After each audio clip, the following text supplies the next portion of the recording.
Hello all, welcome to my baby friendly sadya series. അടുത്തത് നമ്മുടെ ഒരു ക്ലാസിക് കേരള റെസിപ്പിയാണ്. കുഞ്ഞുങ്ങൾക്ക് വേണ്ടി ബേബി ഫ്രണ്ട്ലി ആയിട്ട് എങ്ങനെ മത്തങ്ങ എരിശ്ശേരി തയ്യാറാക്കാം എന്ന് നോക്കിയാലോ. ഞാനിവിടെ ഫാമിലിക്ക് വേണ്ടി മമ്പയർ സോക്ക് ചെയ്ത് വെച്ചിട്ടുണ്ടായിരുന്നു. അതിൻ്റെ കൂടെ തന്നെ കുറച്ചധികം സോക്ക് ചെയ്തിട്ട് എല്ലാം ഒരുമിച്ച് പ്രഷർ കുക്കറിലൊന്ന് കുക്ക് ചെയ്തെടുത്തു. അതിൽ നിന്ന് കുഞ്ഞിന് വേണ്ടി ഏകദേശം 2 ടേബിൾ സ്പൂൺ മാത്രം എടുത്തു മാറ്റി. നിങ്ങളിപ്പോൾ കുഞ്ഞിന് വേണ്ടി മാത്രമാണ് ഉണ്ടാക്കുന്നതെങ്കിൽ മമ്പയർ ഓവർനൈറ്റ് സോക്ക് ചെയ്ത് വെക്കാം. അതിനുശേഷം സാധാരണ വെള്ളത്തിൽ കുറച്ചുകൂടി സമയമെടുത്ത് ബോയിൽ ചെയ്ത് കുക്ക് ചെയ്യാം. അല്ലെങ്കിൽ പ്രഷർ കുക്കറിലും കുക്ക് ചെയ്തെടുക്കാം. പ്രഷർ കുക്കർ ആണെങ്കിൽ മത്തങ്ങയും കൂടെ ഒരുമിച്ച് കുക്ക് ചെയ്താൽ മതി. മമ്പയർ ഞാൻ ഓൾറെഡി പ്രഷർ കുക്ക് ചെയ്തതാണെങ്കിലും മത്തങ്ങ കുക്ക് ചെയ്യാനെടുത്ത വെള്ളത്തിൽ ഞാൻ മമ്പയർ ഒന്ന് ബോയിൽ ചെയ്യാൻ ഇട്ടു. ഇവിടെ ഞാൻ ഫാമിലിക്ക് വേണ്ടി നേരത്തെ കട്ട് ചെയ്ത് വെച്ചിരുന്ന പംകിൻ ക്യൂബ്സ് എടുത്തിട്ട് അതിനെ കുഞ്ഞിന് വേണ്ടി കുറച്ചുകൂടി ചെറിയ പീസാക്കി മാറ്റി. മത്തങ്ങ മമ്പയറിൻ്റെ കൂടെ ആഡ് ചെയ്തിട്ട് കുറച്ച് നേരം ബോയിൽ ചെയ്തു. ഞാൻ നേരത്തെ പറഞ്ഞതുപോലെ മത്തങ്ങയ്ക്ക് പ്രഷർ കുക്ക് ചെയ്യേണ്ട ആവശ്യമൊന്നുമില്ല. പക്ഷേ പ്രഷർ കുക്കർ ഉപയോഗിക്കുന്നവർക്ക് മമ്പയറും മത്തങ്ങയും ഒരുമിച്ച് പ്രഷർ കുക്ക് ചെയ്ത് എടുക്കാവുന്നതാണ്. ഇത് രണ്ടും നന്നായി കുക്കായോ എന്ന് നോക്കാൻ ഒരു സ്പൂൺ കൊണ്ട് ചെക്ക് ചെയ്ത് നോക്കാം. സ്പൂൺ കൊണ്ട് എളുപ്പത്തിൽ മാഷ് ആകുന്നെങ്കിൽ അത് റെഡി ആയിട്ടുണ്ട്. ഇനി ഇതിലേക്ക് ചേർക്കാനുള്ള പേസ്റ്റ് തയ്യാറാക്കാം. ഇതിനായി ഞാൻ തേങ്ങ, ജീരകം, ചെറിയ ഉള്ളി, വെളുത്തുള്ളി, കുറച്ച് മഞ്ഞൾപ്പൊടി എന്നിവ ചേർത്ത് അരച്ചെടുക്കുകയാണ്. ഇവിടെ ഒരു കാര്യം ശ്രദ്ധിക്കണം.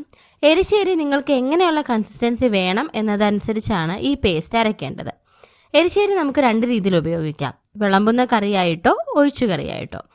ഒഴിച്ചു കറിയാണെങ്കിൽ പേസ്റ്റ് അരയ്ക്കുമ്പോൾ കുറച്ചുകൂടി വെള്ളം ചേർക്കാം.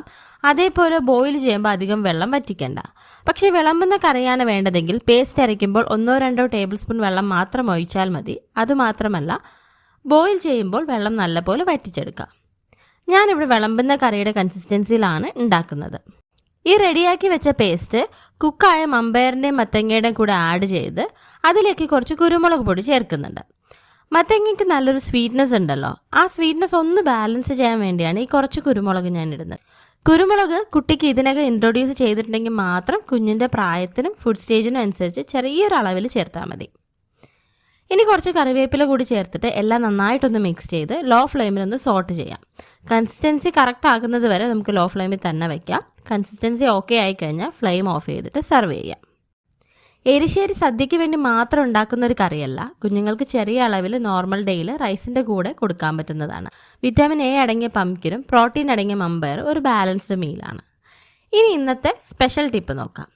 നിങ്ങൾ ഓലനും എരിശ്ശേരിയും രണ്ടും പ്ലാൻ ചെയ്യുന്നുണ്ടെങ്കിൽ, ഈ ഓലനിലും മമ്പയർ യൂസ് ചെയ്യാൻ ഡിസൈഡ് ചെയ്തിട്ടുണ്ടെങ്കിൽ, രണ്ടിന് വേണ്ട മമ്പയർ ഒരുമിച്ച് ഓവർനൈറ്റ് സോക്ക് ചെയ്ത് വെക്കാം.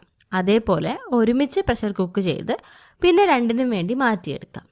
അതുപോലെ തന്നെ ഓലന് വേണ്ട കുമ്പളങ്ങ പീസും എരിശ്ശേരിക്ക് വേണ്ട മത്തങ്ങ പീസും ഒരുമിച്ച് സ്റ്റീം ചെയ്ത് തയ്യാറാക്കി വെക്കാം. ഇങ്ങനെ കുഞ്ഞിൻ്റെ സദ്യ തയ്യാറാക്കുമ്പോൾ ഓരോ ഡിഷും സെപ്പറേറ്റ് ചെയ്യുന്നതിന് പകരം ഒരേ സമയം കുറച്ച് പ്രിപ്പറേഷൻ ചെയ്ത് പല റെസിപ്പിയിലും യൂസ് ചെയ്യാൻ പറ്റുന്ന രീതിയിൽ പ്ലാൻ ചെയ്താൽ ടൈമും എഫേർട്ടും സേവ് ചെയ്യാം. കുഞ്ഞുങ്ങൾ വളരെ ചെറിയ ക്വാണ്ടിറ്റി മാത്രമേ കഴിക്കൂ എന്നതുകൊണ്ട് കുറച്ച് സമയത്തിലും കുറച്ച് എഫേർട്ടിലും തയ്യാറാക്കാൻ പറ്റുന്ന രീതിയിൽ പ്ലാൻ ചെയ്യുന്നതാണ് ഏറ്റവും പ്രാക്ടിക്കൽ.